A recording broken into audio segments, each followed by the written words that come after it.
Hello दोस्तों, study points पे आपका स्वागत है। आज हम पढ़ेंगे सर्वनाम। पिछली दो वीडियो में हमने संज्ञा को कवर किया था। आज सर्वनाम देखेंगे।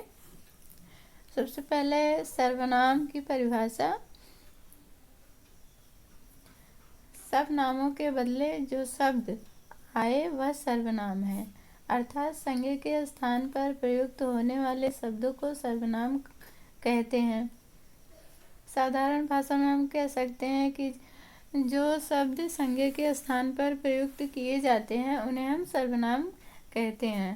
सर्वनाम सर्वप्रस नाम से मिलकर बना है, जिसका शाब्दिक अर्थ है सबका नाम। ये शब्द किसी व्यक्ति विशेष के द्वारा प्रयुक्त न होकर सबके द्वारा प्रयुक्त होते हैं तथा किसी एक का नाम न होकर सबका नाम होते हैं। मैं का प्रयोग सभी व्यक्ति अपने लिए करते हैं, अतः मैं किसी एक का नाम ना होकर सबका नाम अर्थात सर्वनाम है। दोस्तों, हम कह सकते हैं कि जो शब्द संज्ञा के स्थान पर प्रयुक्त होते हैं उन्हें हम सर्वनाम कहते हैं। जैसे यहाँ पे उदाहरण दिया गया है, मैं का प्रयोग व्यक्ति अपने लिए करता है, अपने नाम की जगह मैं का प्रयोग कर सकता है, इसलिए मैं सर्वनाम है।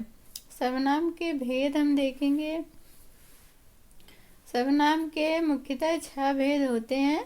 पहला है पुरुषवाचक सर्वनाम, दूसरा है निश्चयवाचक सर्वनाम, तीसरा है अनिश्चयवाचक सर्वनाम, चौथा है संबंधवाचक सर्वनाम, पांचवा है प्रश्नवाचक सर्वनाम और छठा है निजवाचक सर्वनाम। दोस्तों, पहला है पुरुषवाचक सर्वनाम। पुरुषवाचक सर्वनाम वह सर्वनाम होते हैं जो किसी पुरुष या स्त्री के नाम के बदले आते हैं।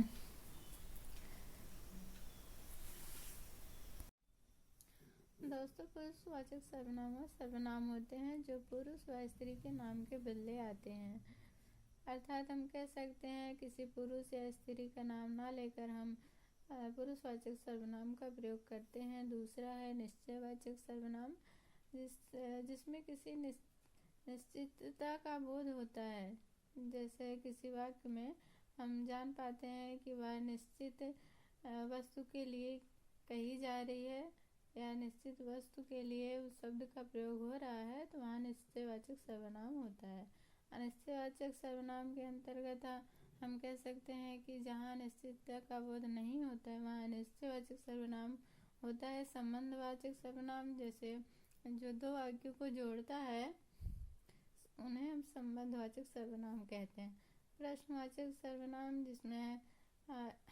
जिसमें यह दिखाई देता है कि इसमें प्रश्न पूछा जा रहा है तो उसे प्रश्नवाचक सर्वनाम कहते हैं। और निजवाचक सर्वनाम उसे कहते हैं जैसे व्यक्ति जिन सर्वनाम का प्रयोग अपने लिए करता है उन्हें हम निजवाचक सर्वनाम कहते हैं।